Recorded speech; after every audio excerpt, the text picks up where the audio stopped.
오늘 말씀의 제목은 성령의 임재 17번째 시간으로 안수할 때 임한 성령이라는 제목으로 은혜를 나누겠습니다. 성령님은 우리가 모시는 하나님이십니다. 우리가 성령님을 눈으로 볼 수 없어도 우리는 하나님을 모시고 살아가고 있습니다. 누구든지 하나님을 믿고 하나님이 보내신 자 예수 그리스도를 믿는 자들에게는 구원을 받게 되고 하늘의 신령한 복을 받게 됩니다. 지구상에서 하나님을 가장 오래 믿고 가장 먼저 알고 있던 백성들은 이스라엘 백성들입니다. 특히 유대인들은 신앙의 정죄를 지키고자 끝까지 하나님을 잘 믿는다고 하는 자들입니다. 그리고 오늘날에도 세계 경제를 좌지우지하는 그러한 위치에 있습니다. 하나님이 이스라엘에게 언약한 대로 그들이 이 땅에서 세상의 복을 많이 받아서 누리고 살아가고 있습니다. 그러나 그들이 율법의 행위에 대해서 믿는 의에 대한 보상은 이 땅에서 받을 수 있어도 죄에 대한 보응은 율법의 행위로 피할 수가 없다는 것입니다.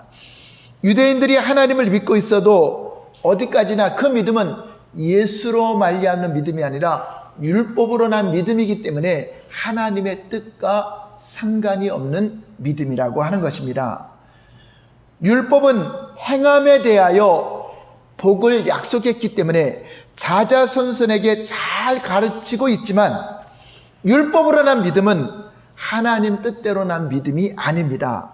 하나님의 뜻은 오직 예수 그리스도를 믿는 그 믿음이 하나님의 뜻이라고 예수님이 오셔서 밝히 가르쳐 주셨습니다. 요한복음 6장 40절을 보겠습니다. 시작. 내 아버지의 뜻은 아들을 보고 믿는 자마다 영생을 얻는 이것이니 마지막 날에 내가 이를 다시 살리리라 하시니라.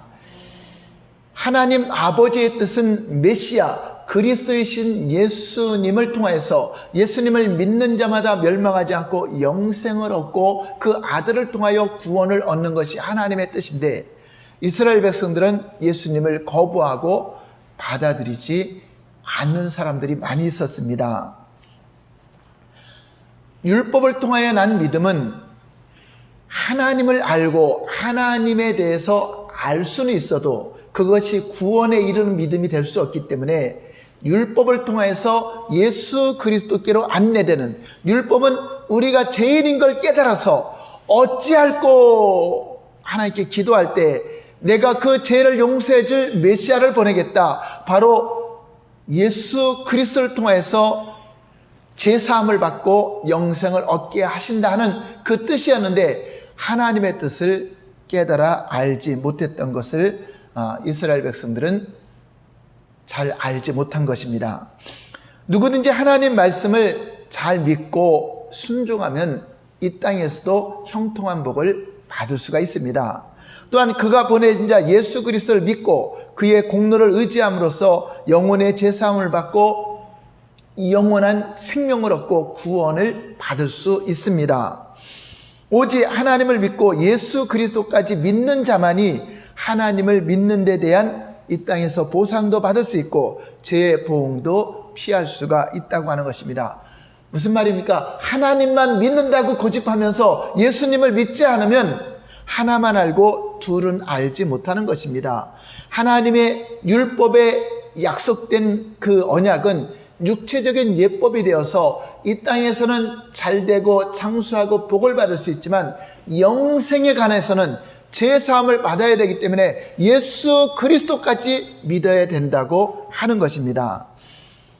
그리고 예수님께서 나를 믿는 자는 이제 내가 하늘로 올라가서 성령을 너에게 보내주겠다. 그러므로 성령까지 받아야 하나님이 우리에게 명하신 언약의 약속이 이루어지고 그 성령님을 통해서 우리 믿음을 견고하게 끝까지 지킬 수 있다고 하는 것입니다. 예수께서 죽음에서 부활하신 후에 첫 번째로 제자들에게 하신 설교가 숨을 내쉬면서 성령을 받으라 라고 말씀하셨습니다. 하나님께서 이 세상에 햇빛을 주시고 이슬을 내리게 하시고 비를 주시는 것은 모든 만물에게 주신 것입니다. 사람만 혜택을 누리는 것이 아니라 모든 만물이 다 이 땅에서 햇빛과 비와 이슬과 모든 혜택을 누리게 됩니다. 그러나 하나님의 아들 예수 그리스도는 오직 구원받을 사람들, 예수 그리스도를 통해서 구원받는 사람에게만 혜택이 주어진다고 하는 것입니다. 예수님을 믿고 영접할 수 있는 것은 짐승들은 할 수가 없습니다. 오직 영적인 존재인 사람만이, 그 인간들만이 혜택을 누릴 수 있다고 하는 것입니다. 그러므로 하나님은 인간만큼은 영원히 망하지 않고 영생을 얻을 수 있는 은택을 베풀어 주시고 있다고 하는 것입니다. 만물이 해와 비와 공기 등의 혜택을 누리지만 그 만물에는 내세가 없습니다. 인간만이 예수 그리스도를 믿으면 구원을 받게 되고 영생을 얻게 되는 것입니다. 세상에는 하나님을 믿는 사람들이 많이 있습니다. 그러나 예수 그리스도까지 믿는 사람들은 많지 않습니다.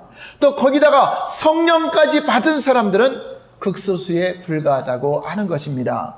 저와 여러분들은 하나님을 믿으시고 하나님 보낸 자 예수님을 믿으시고 예수님이 하늘로 가서 보내신 성령님을 믿으시고 성령 받아 하나님이 원하시는 믿음을 가지시기를 예수님 이름으로 축원합니다.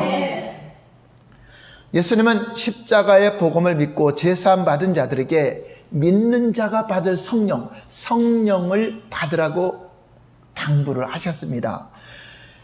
성령을 받으면 권능을 받게 되고 하나님의 은사가 임하게 되고 이 땅에서도 능력 있는 삶을 살아갈 수 있으며 성령의 인도를 받아서 믿음이 흔들리지 않고 견고하게 천국에 이를 때까지 우리를 지키시고 인도해 주신다고 약속했습니다. 그러므로 반드시 성령은 받아야 되고 성령의 인도를 받아야 승리할 수 있다고 하는 것입니다. 예수님은 우리에게 예수님만 믿고 살고 하나님만 믿고 사는 것이 아니라 성령을 받아서 땅끝까지 증인이 되어야 바로 우리가 이 땅에 살고 있는 존재의 목적을 알게 되는 것입니다. 여러분, 예수 믿고 천국 가면은 그것으로 우리의 목적은 이루어지지만 우리가 이 땅에 왜 남아있어요? 천국보다 여기가 더 좋아서 남아있어요? 아니잖아요.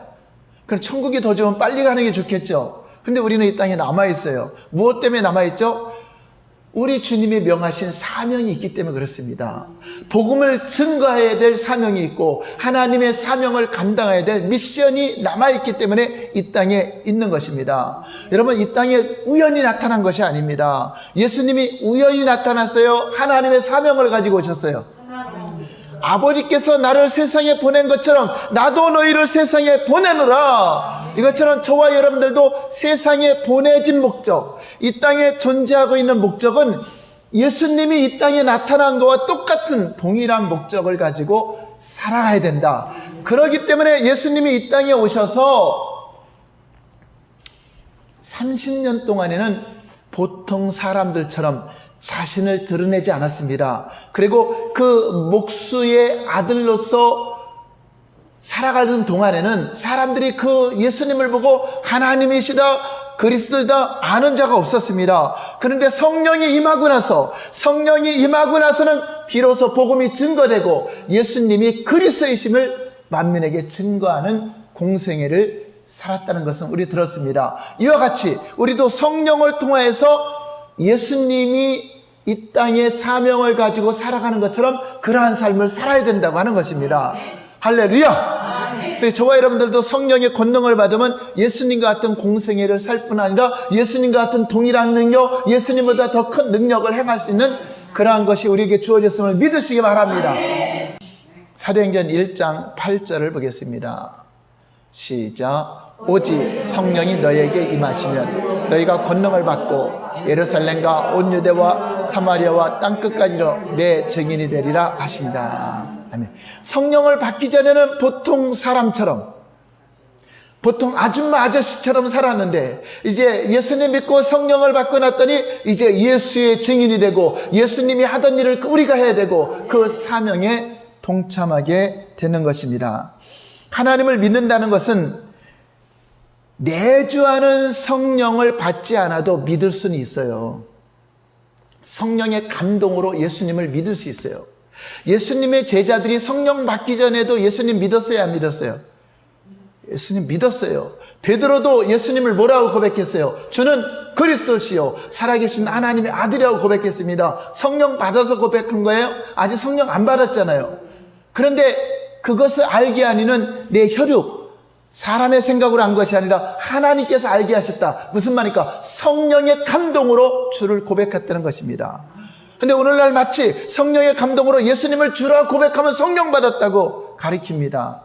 잘못된 가르침이죠. 성령의 감동은 성령이 이 땅에 오시기 전 구약시대에도 있었어요. 구약시대 사람들도 하나님 믿었죠. 그럼 성령 못 받은데 어떻게 하나님을 주라고 해요? 성령의 감동으로 주를 고백했지만 다른 보혜사라고 하는 것은 성령님이신데 전에 겉에서 역사했던 그 성령이 아니라 내주하는 성령, 우리 안에서 역사하시는 성령, 그 성령이 임하셔서 우리를 진리 가운데로 인도하시고 여러분과 거처를 함께 하시는 분이기 때문에 그것을 다르다고 하는 것입니다. 그리고 복음을 듣고 이제 예수님을 믿는 자들이 구하에서 받을 성령은 이미 믿는 자들이 받을 성령이라고 한 거니까 성령 받기 전에 믿었다는 거잖아요. 성령 받고 나서 믿은 게 아니라 믿고 나서 구하여서 성령을 받는다. 믿는 자가 받을 성령, 믿지 않는 자는 성령이 임하지도 않는다고 말하고 있습니다. 성령님은 죄가 없는 곳에 임재하는 것이기 때문에 예수 그리스도를 믿고 제사함 받은 자들에게 성령을 선물로 보내주시는 것입니다. 그러니까 예수님 믿으면 다 성령 받았다. 물론 성령께서 감동해서 주를 고백하고 있지만 내주하는 성령은 우리가 구하에서 받는다고 하는 것입니다. 교회 안에서도 하나님을 믿고 예수님을 믿고 있지만 예수님에 대해서 잘 몰라요. 하나님에 대해서 잘 몰라요. 그런 사람들이 있어요. 그것은 뭐죠? 성령을 못 받아서 그래요. 거기다가 성령의 감동을 받게 되면 어느 순간에 예수님이 하나님의 아들이라는 것이 믿어지는데 이제 그 믿음을 가진 자에게 교회에 나왔지만 처음부터 믿어지는 게 아니죠. 성령의 감동을 받아서 믿음을 가졌을 때 그 믿는 자가 하나님께 기도하여서 또 안수를 받거나 복음의 말씀을 들을 때나 이럴 때 성령이 내주하는 성령이 임하셔서 그분이 내 안에 오시면 은사가 나타나고 각양 여러 가지 성령의 나타남이 주어진다고 하는 것입니다.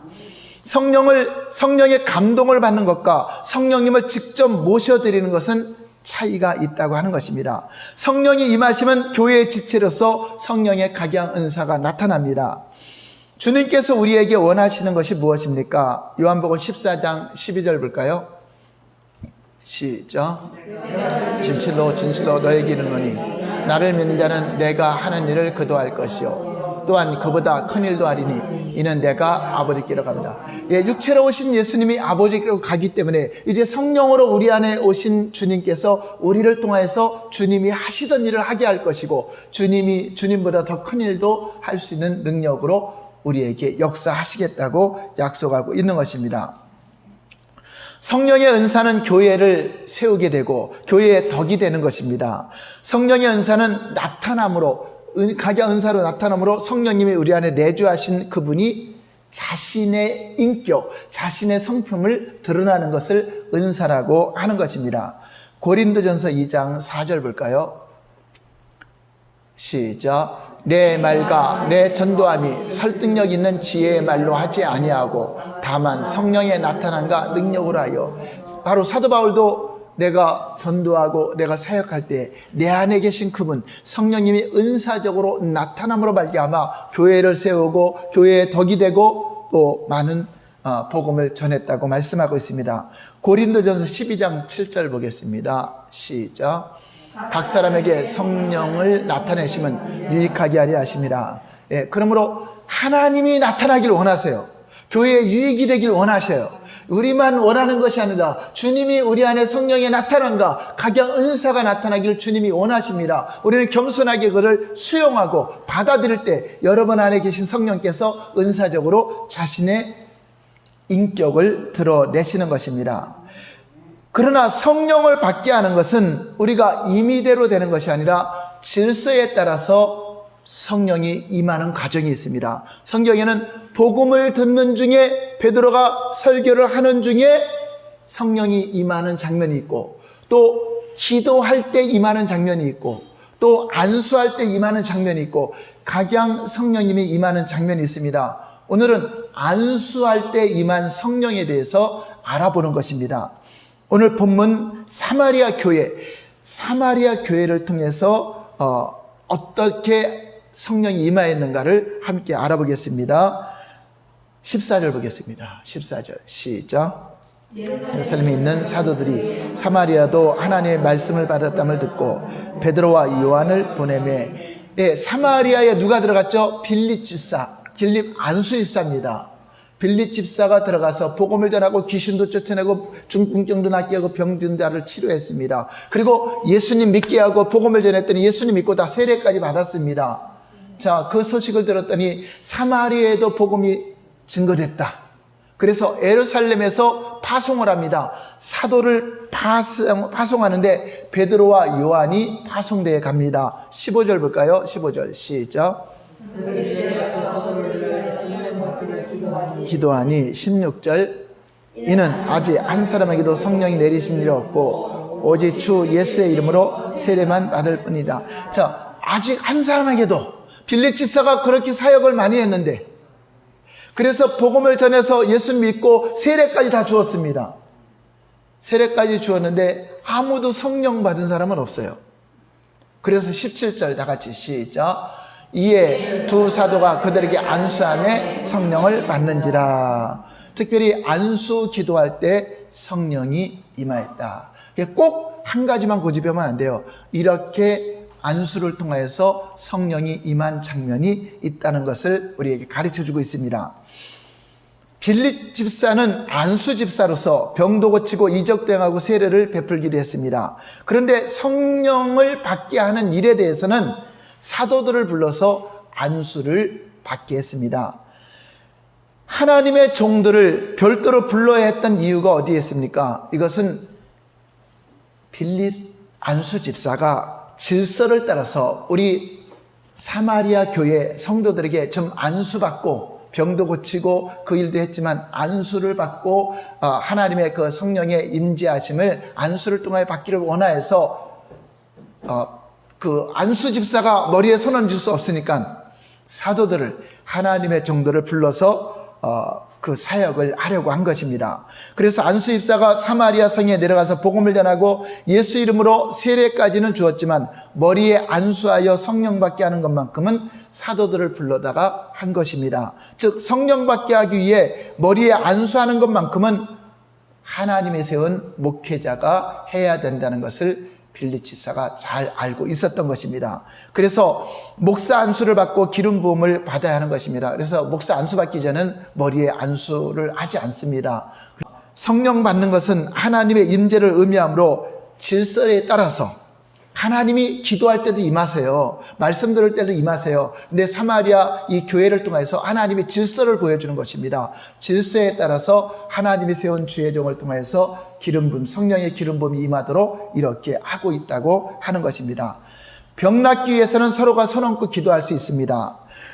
또 복음의 말씀을 듣고 예수 그리스도를 믿는 자들이 함께 기도해서 성령을 받을 수도 있습니다. 그러나 특별히 여러분들 머리에 손 얹는 문제는 그렇지 않다는 것을 보여주고 있는 것입니다.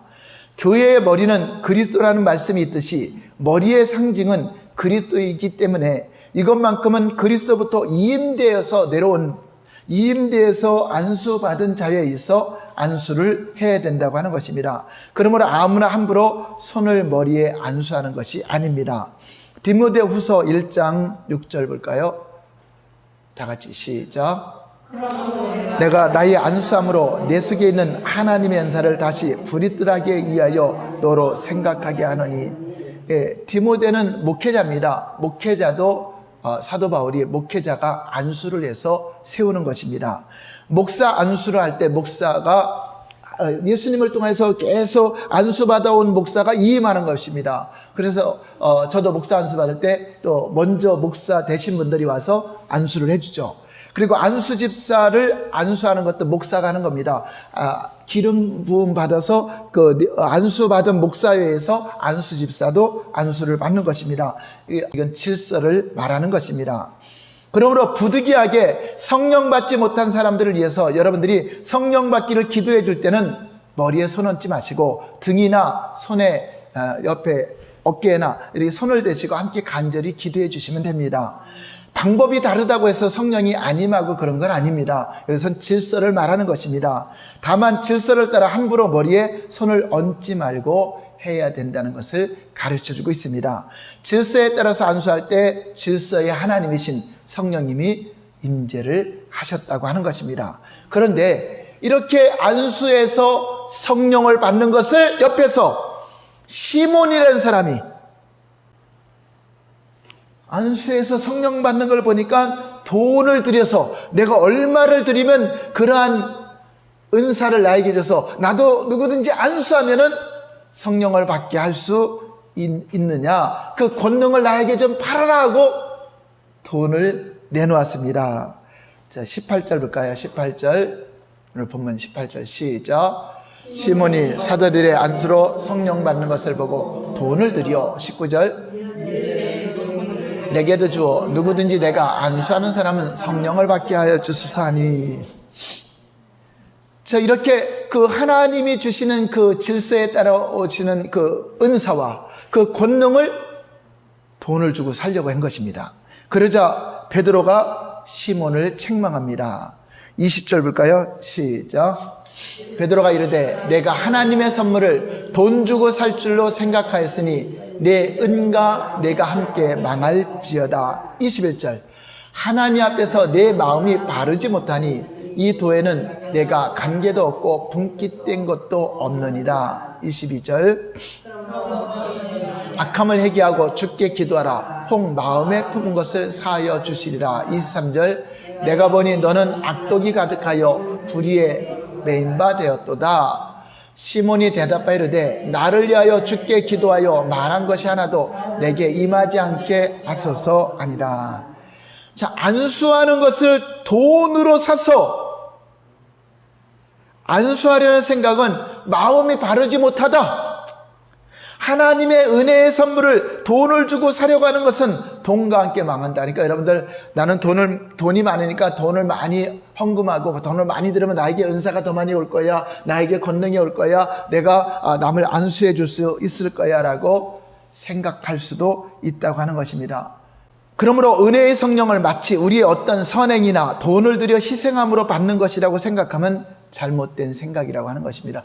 믿음으로 은혜로 주어지는 것입니다. 성령이 임하는 것은 돈으로, 여러분 어떤 희생으로 내가 하나님께 헌신을 많이 했으니까 저 사람이 성령이 임하였다, 저 사람이 어떤 대가를 치렀으니까 성령이 임하였다, 이거 여러분 위험한 것입니다. 믿음으로 안수받고 믿음으로 기도하여 믿음으로 복음을 받아들일 때 믿는 자에게 주시는 은혜의 선물을 돈으로 생각했던 것입니다. 예수 그리스도를 믿는 자들에게 주시는 하나님의 선물입니다. 성령이 임하는 통로가 기도할 때 임하기도 하고 복음의 말씀을 들을 때 임하기도 하고 안수를 받을 때 임한다는 것을 우리에게 가르쳐 주는 것입니다. 하나님은 질서의 하나님이십니다. 성령님의 인격을 존중해야 됩니다. 교회 안에서도 질서를 존중하는 것이 하나님이 세우신 질서를 존중합니다. 그런 자에게 성령님이 역사하는 것입니다. 성령은 무질서의 하나님이 아니라 어떤 평신도 하나가 성령을 받아서 은사 받아서 마치 목사를 가르치려고 하고 마치 그 질서를 무시해서 자기 머리를, 지도자를, 장로를, 또 전도사를 가르치려고 한다. 이것은 잘못되는 것입니다. 그것은 성령의 역사가 아니라 악한 자가 역사할 수가 있다고 하는 것입니다. 그래서 교회에 분열이 일어나고 다툼이 일어납니다. 그거는 아무리 은사가 많아도 좋은 은사가 아닙니다. 반드시 그래서 자격을 갖추고 질서에 따라서 하나님으로부터 임명받는, 그리고 여러분들이 직분이 얼마나 귀중한 것입니까? 하나님으로부터 이임을 받아서 직분을 감당하는 것이기 때문에 내 직분에 맞는 그런 더 이상의 넘어가는 그 선을 넘어가는 교만한 마음을 갖지 않아야 성령께서 그 사람을 귀하게 쓰신다고 하는 것입니다. 그러므로 성령님은 겸손하시고 질서의 하나님이기 때문에 막 교회 안에서도 나는 은사가 많고 나 능력이 많아서 막 질서를 무시하는 사람들, 그거는 악한 영이 그에게 미혹할 가능성이 많이 있어요. 그래서 성령이 임하시면 철저히 겸손하고 더 질서에 따라야 되고 더 순종해야 됩니다. 왜냐? 하나님은 어지러움의 하나님이 아니라 교회의 덕이 되고 유익이 되게 있어서, 목사에게 은사가 없는데 그 사람이 은사가 있다, 그럼 교회에 같이 도와서 같이 하시면서 협력하면 얼마나 좋아요. 사도행전 20장 28절 볼까요? 시작. 여러분은 자기를 위하여 또는 온 양떼를 위하여 섬겨라. 성령이 그들 가운데 여러분을 감독자로 삼고 하나님이 자기 피로 사신 교회를 보살피게 하셨느니라. 자, 감독자, 이 당시에 목회자입니다. 네, 목회자. 그 누가 세웠다 그랬죠? 목회자를 성령께서 세운 겁니다. 성령께서 장로를 세우고, 성령께서 안수집사를 세우고, 성령께서 전도사를 세우고, 성령께서 담임 목사 또 감독자를 세웠습니다. 왜 세웠죠? 예수의 피로 산 뭐를? 교회를 살피고 교회를 치리하라고 세운 것입니다. 그러므로 하나님이 세운 질서를 어기는 것은 누구를 무시하는 거예요? 하나님을 무시하는 것이고 성령님을 무시하는 거고, 그 사람이 아무리 많은 은사가 나타난다 할지라도 이 질서를 무시하는 그거를 하나님이 계속 쓸까요? 나중에 버림받게 되는 것입니다. 처음에는 겸손해서 하나님의 은혜도 받고 은사도 많이 받아요. 그래서 귀하게 쓰임받는 사람이 많이 있어요. 그런데 어느 날 사람들이 많이 따르고 어떤 영향력을 주게 되면 교만해져요. 자기가 무슨 감난나무다, 자기가 무슨 보혜사다 이러면서 이단이 되기도 하고, 그럼 하나님 그때부터 버립니다. 자기만이 아주 대단한 목사처럼, 여러분 많이 세상적으로 아는 것이 대단한 것이 아니라 성령님에 의해서 질서를 지키는 목회자가 진짜 겸손한 목회자입니다. 나보다 남을 낮게 여기라고 했잖아요. 한번 따라서 할까요? 나보다 남을 낮게 여겨라. 그런 사람이 진짜 목사입니다. 그러므로 성령님이 세우신 질서를 존중하는 것이 성령님을 존중하는 것입니다. 그러나 이런 자격이 없는데도 어떤 돈으로 장로를 살려고 하고, 어떤 돈으로 권사가 되고 돈으로 목사가 되고 이런 안수받으려고 하고 공부도 하지 않았는데, 이런 자들은 잘못된 마음을 가졌기 때문에 회개해야 된다고 하는 것입니다. 그러므로 신학교만 나온다고 되는 것이 아니라 하나님 앞에 마음을 바르게 가져야 돼요. 주님을 알면 알수록 더 겸손해져야 돼요.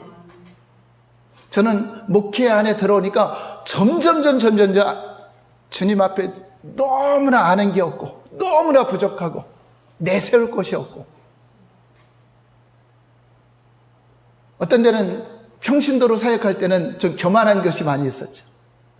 그런데 점점 주님은 알면 알수록 나는 아무것도 아니구나, 나는 부족하구나. 그렇죠. 우리 이름이 높아지는 거 별로 중요하지 않아요. 차라리 안 불려지는 게 좀 나을 것 같아. 그래야 좀 주님 앞에 조금 덜 미안할 것 같아. 오직 예수 이름만 증거되고 오직 예수님만 높이는 저와 여러분 되길 바랍니다. 아멘. 여러분들이 은사를 받고 앞으로 세계적으로 쓰임받는 데 하더라도 나는 아무것도 아닙니다. 다른 사람을 존중해주고 부족하더라도 그분들을 존중해주고 높이는 그런 분들이 되시길 바랍니다. 아멘. 주님은 우리가 진리 가운데 살기를 원합니다. 그런데 우리 스스로는 진리 가운데 살 수 있는 능력이 없기 때문에 반드시 성령을 받아서 성령의 인도를 받아야 겸손하게 살 수 있고, 성령의 인도를 안 받으면 자기 지식으로 자기가 배운 것으로 그것이 다 하나님의 음성이라고 생각하고 성령님과 무관하게 자기 생각만 주장하고 가르칩니다. 요한복음 16장 13절 볼까요? 다 같이 시작. 그러나 진리의 성령이 오시면 그가 너희를 모든 진리 가운데로 인도하시니 그가 스스로 말하지 않고 오직 들은 것을 말하며 장래의 일을 너에게 알리시리라. 여러분, 진리 가운데 살지 않으면 내가 망합니다. 내가 교만해지면 내가 버림받잖아요. 진리의 성령님은 오직 진리이신 예수님만 높이게 되어 있고요. 예수님만 증거하고 예수님 말씀하신 대로 인도하십니다. 그래서 예수님은 겸손의 왕이시고 성령님도 겸손의 왕이시고, 그래서 예수의 사람이다, 성령의 사람이다 하려면 그 사람이 얼마만큼 겸손하냐. 마귀는 교만의 왕입니다. 그런데 성령의 역사와 은사를 거역하고 무시한다면 어떻게 진리 가운데 우리가 살아갈 수 있겠습니까?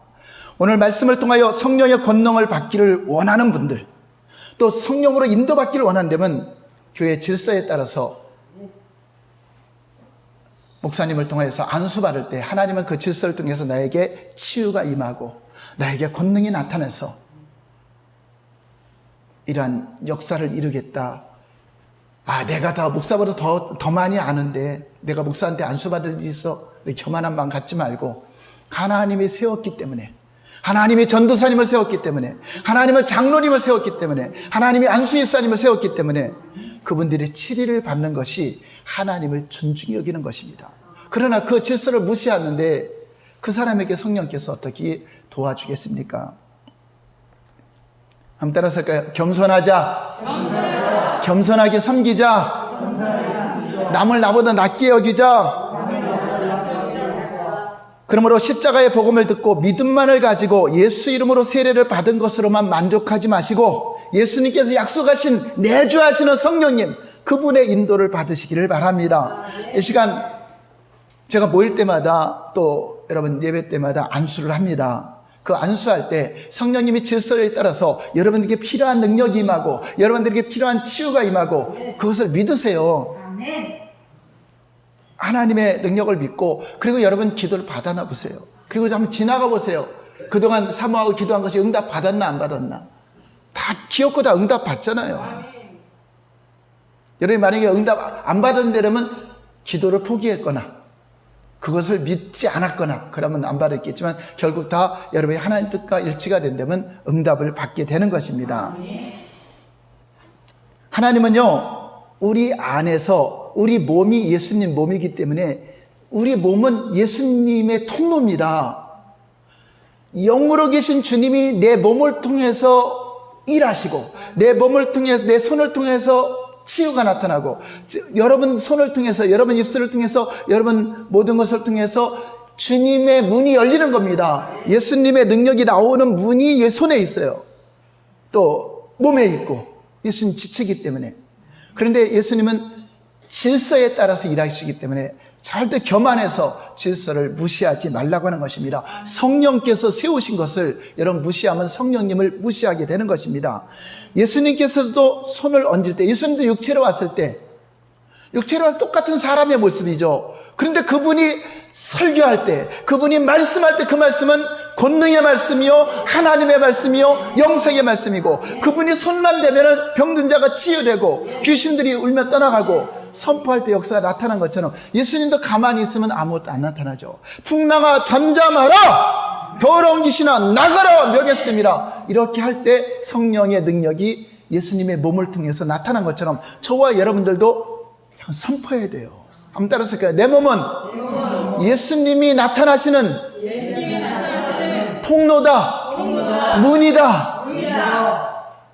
우리 누가복음 4장 40절 볼까요? 누가복음 4장 40절 시작.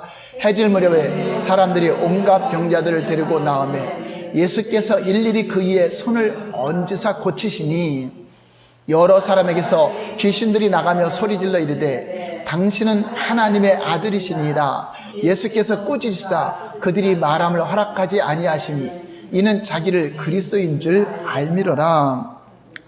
예수님이 병든 자가 왔을 때 가만히 있는 것이 아니라 가까이 서서 열병도 꾸짖으시고 가까이 더러운 귀신도 꾸짖어 선포도 하시고 일일이 손 얹고 안수할 때 놀라운 이적이 나타나고 기사가 나타나고 더러운 귀신이 소리 지르며 떠나갔다고 말하고 있습니다.